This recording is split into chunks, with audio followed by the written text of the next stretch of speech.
अस्सलाम वालेकुम रहमतुल्लाहि वबरकातुहू। हज़रत यूसुफ़ अलैहिस्सलाम का वाक़या।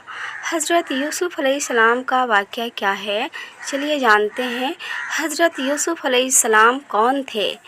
हज़रत यूसुफ़ अलैहिस्सलाम के पैगंबर हज़रत याक़ूब अलैहिस्सलाम के सबसे चहेते बेटे और हज़रत इब्राहीम अलैहिस्सलाम के पड़पोते हैं।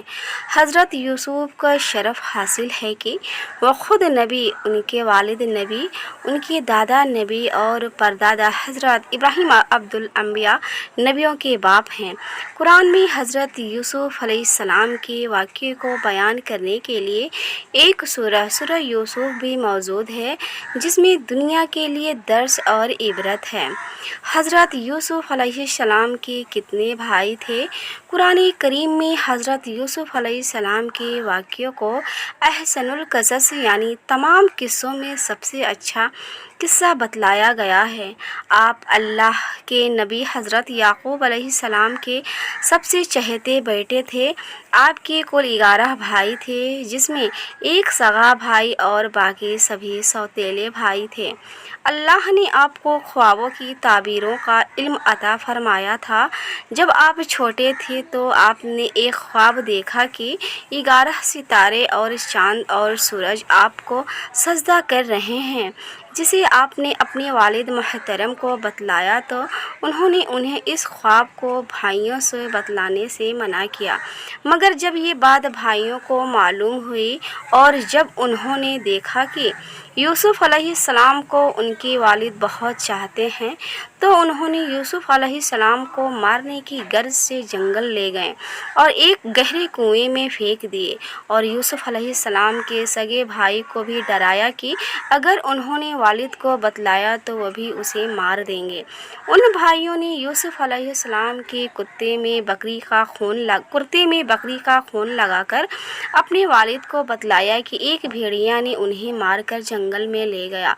हज़रत याक़ूब अपने बेटे के फ़रेब और मक्र को समझ गए और फरमाया, बड़ा ही चालाक भेड़िया रहा होगा जिसने यूसुफ़ को मार दिया और कुर्ता भी नहीं फटा, कहकर वह रोने लगे।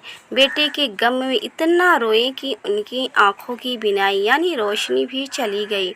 यूसुफ़ अलैहिस्सलाम को रोज़ उनके सौतेले भाई आकर देखते कि कहीं वो कुएं से बाहर तो नहीं आ गए, मगर अल्लाह ने आपको बचा लिया और आप इस कुएं में 3 दिनों तक रहे। सभी मिस्र की तरफ जाने वाला एक काफ़िला उधर से गुजरा और उसमें से एक शख्स ने जब इस कुएं को देखा तो डोल डालकर पानी निकालना चाहा, तो उसे डोल की मदद से आप कुएं में बाहर आ गए।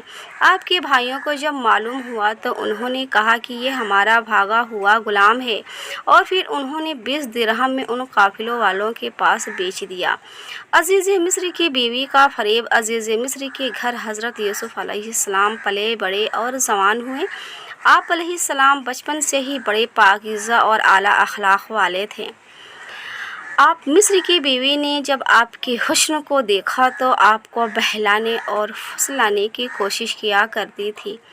एक रोज़ अजीज़ मिस्र की बीवी ने सारे दरवाजे बंद कर दिए और बानो सिंगार के साथ आप अलैहिस्सलाम को बहलाने लगे और बदकारी के लिए उकसाने लगे। यूसुफ़ अलैहिस्सलाम ने कहा, अल्लाह की पनाह, ये कभी नहीं हो सकता कि मैं अपने मालिक की बीवी से बदकारी करूं कि उसने मुझे बेटा की तरह पाला है। आपने फ़ौरन इनकार कर दिया। जब यूसुफ़ अलैहिस्सलाम वहाँ से दरवाजे की तरफ भागने लगे तो पीछे से अजीज़ मिस्र की बीवी ने उन्हें पकड़ने लगी और इसी में यूसुफ़ अलैहिस्सलाम का कुर्ता पीछे से फट गई। दरवाज़े पर अजीज़ मिस्र उन्हें मिला। अजीज़ मिस्र को देखते ही उसकी बीवी बोली, जो शख्स तुम्हारी बीवी से बुरा इरादा करे तो उसके लिए क्या सज़ा है, और ख़ुद ही कहने लगी कि इसे कैद खाने में बंद कर दो। यूसुफ़ अलैहिस्सलाम ने कहा, ये औरत ही मुझे फुसला रही थी। फिर वहीं मौजूद किसी ने कहा कि अगर कुर्ता आगे से फटी है तो यूसुफ़ अलैहिस्सलाम झूठे हैं, अगर पीछे से फटी है तो औरत झूठी है। चुनांचे जब अजीज़ मिस्र ने देखा कि कुर्ता पीछे से फटी है तो कहने लगे कि यकीनन औरत का मक्कारा फ़रेब है। اور کہا اے عورت تو اپنی گناہ سے توبہ کر، مصر کی عورتوں کا انگلی کاٹنا کیا ہے؟ یہ خبر پورے شہر میں پھیل گئی اور عزیز مصر کی بیوی کو طرح طرح کی باتیں کہنے لگے۔ جب یہ بات عزیز مصر کی بیوی کو معلوم ہوا تو اس نے ایک دعوت کا انتظام کیا اور مصر کی تمام عورتوں کو دعوت پر بلایا۔ دعوت کا دن آیا، عزیز مصر کی بیوی نے سب کو ایک برتن جس میں پھل تھا تھما دیا اور ساتھ ہی ایک چھری بھی دیا اور یوسف علیہ السلام کو سارے مجمع کے سامنے بلایا۔ جب یوسف علیہ السلام تشریف لائے تو ساری عورتوں نے پھل کے بجائے اپنے ہاتھ کاٹ لیے اور ان کو کوئی احساس بھی نہ ہوا اور کہنے لگے یہ انسان نہیں، یہ تو کوئی بزرگ فرشتہ ہیں۔ وہ ساری عورتیں آپ علیہ السلام پر دیوانہ ہو گئیں۔ یہ سب دیکھ کر یوسف علیہ السلام نے اللہ تعالیٰ سے دعا کیا، اے میرے رب، جس بات کے لیے عورتیں مجھے بلا رہی ہیں اس سے بہتر میرے لیے قید خانہ ہے، اور اگر تو نے ان کا مکر و فریب دور نہیں کیا تو میں ان کے طرف مائل ہو جاؤں گا اور نادانوں میں جا ملوں گا۔ امید کرتی ہوں کہ یہ اسٹوری آپ کو ضرور پسند آئے گا۔